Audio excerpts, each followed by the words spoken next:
Mesdames, Messieurs, bonjour. Coronavirus, le Sénégal enregistre, vous le savez, depuis hier son premier cas. Il s'agit d'un Français qui a quitté donc la France. Il a été contrôlé positif à l'Institut Pasteur. C'est le 26 février donc il a quitté son pays d'origine à bord d'un avion d'Air Sénégal. Il a été mis en quarantaine selon Abdoulaye Diouf Sarr, le ministre de la Santé, qui a fait une déclaration hier devant les journalistes. Nous écoutons le compte-rendu d'Abdoulaye Diouf.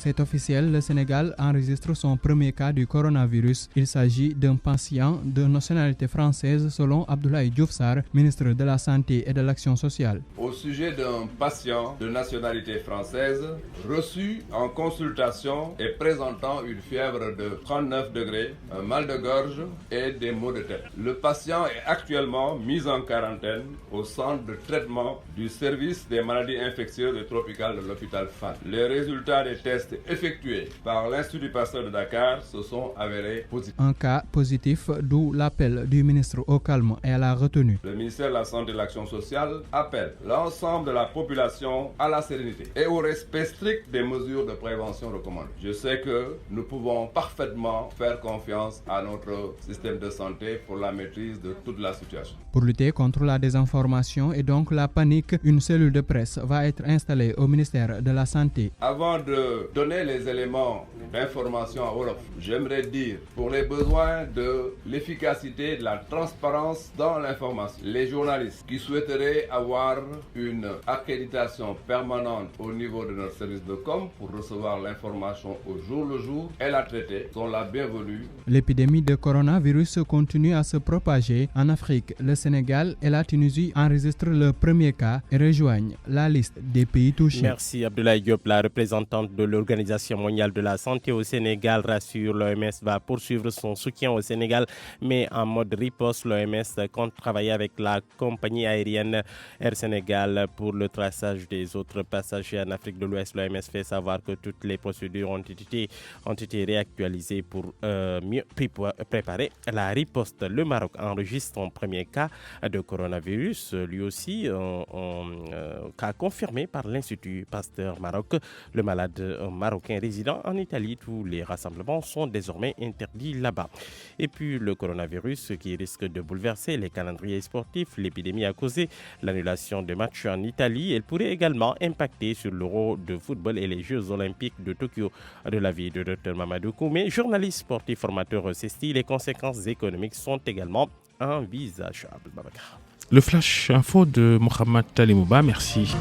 RFM matin 6h tegal yent minutes jàngeen jëf mbokk yi bisimila ci xabaar yi ci wolof ci gàttal ak Mouhamed Ndiaye salaamaaleykum Mouhamed. waaleykum salaam Serigne Fall Babacar maa ngi lay nuyu maa ngi nuyu waa Sénégal di rafetlu nañu yeewoo ak ni ñu àndee ak rajo Futur Média jukkib xabaaru suba si ñu doore ko ak jàngoroy coronavirus gi yegsi na ci réewum Sénégal ki ko fi indi nee nañu benn doomu nasaraan la boo xamante ne ji kon mi ngi bàyyee ko woon réewum France ñaar fukki fan ak juróom-benn ci weeru février jëloon roppalaanu Air Sénégal moom waa joojee nga xamante ne jiit bi mu dikkee daal gis ne am na lenn lu ñuy njoxtu ci wàllu wér gi dem jëmee ci jàngoro corona joojee ñuy defub test Institut Pasteur ci la ñu gis ne ku ko amee la ba tax na yóbbu nañ ko en quarantaine maanaam daal ber nañu ko ci woowu li wàll Abdoulaye Diouf Sarr ministre de la santé defub déclaration démb ci kanam taskatu xabaar yi di sàkku ci ñi nga xamante ne ñoo di askan wi ñu boole di fàggu ak it di jël matuwaay bu baax a baax ngir jàngoro ji bañ a law ci mim réew ndaje mag taskatu xabaar yi moom Abdoulaye Diouf Sarr la ca tukkeek meneen Abdoulaye Diop. léegi leer na Sénégal am na kaaw bu njëkk bu coronavirus mu nekk ab doomu France suñu sukkandikoo ci Abdoulaye Diouf Sarr jawriñ bi ñu dénk wàllum wér-gu-yaram. am na benn patient bu fa ñëw de nationalité française mais bi ñu ko seetee am na température 39 degrés gorge bi di metti mooy put bi mais aussi bopp bi aussi di metti loolu joxe njort ne mën na nekk feebar bi xamante ne mooy coronavirus. Institut Pasteur bi ñu xoolee résultats yi xamante ne analyse bi joxe na ko wax nañ ñu ne résultats yi dafa positif. mooy que ne jàngoro bi mu ngi ci yaram.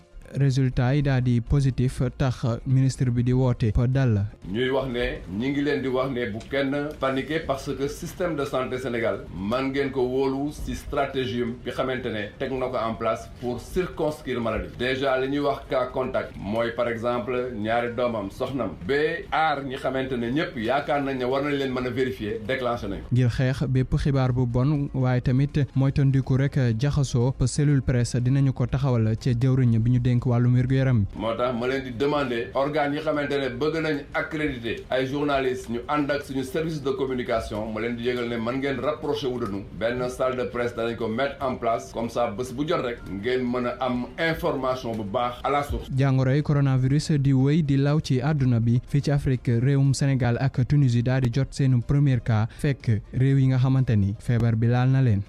lu aju ci moomi le mbir mu di jàngoroy coronavirus gi dugg ci réew mi kaa buñ fi nemmiku ki teewal organisation mondiale de la santé fii ci Sénégal mi ngi dalal xel yi xam le ne kuréel googe di OMS dana góorgóorlu daal gën a jàppale Sénégal ci nu mu mën a fàggoo mayit jël matuwaay yi yamu ci ne it xam la ne daañu ànd liggéey ak compagnie bii di Air Sénégal nga xam ne waa ji fi indi corona ca boobi la roppalaan la duggoon ngir xam anan ñañ la bokkaloon avion boobee ba kon mën a lijjanti seeni mbirum coronavirus bi yegg na Maroc jàngoro ji moom it am na cas bu njëkk foofee ca réew ma démb ci altine ji la ñu ko gis ginnaaw yi test yoo xam ne def nañu ko Institut Pasteur ba ca Maroc kéeko fa yóbbu benn doomu Maroc la boo xamante ne ji Italie la dëkk moo jóge Italie dem Maroc yóbbu foo joojale jàngoro ñu mel ne léegi ca moom li réew dañuy tere ay dajaloo mu di rassemblement jàpp leen ne léegi juróom-benni réew yi Afrique am nañu jàngoroy choléra ji bokk na ci Sénégal gi Maroc mi fa feeñ démb Algérie ak it Tunisie ak Nigeria mi mu njëkkoon a feeñ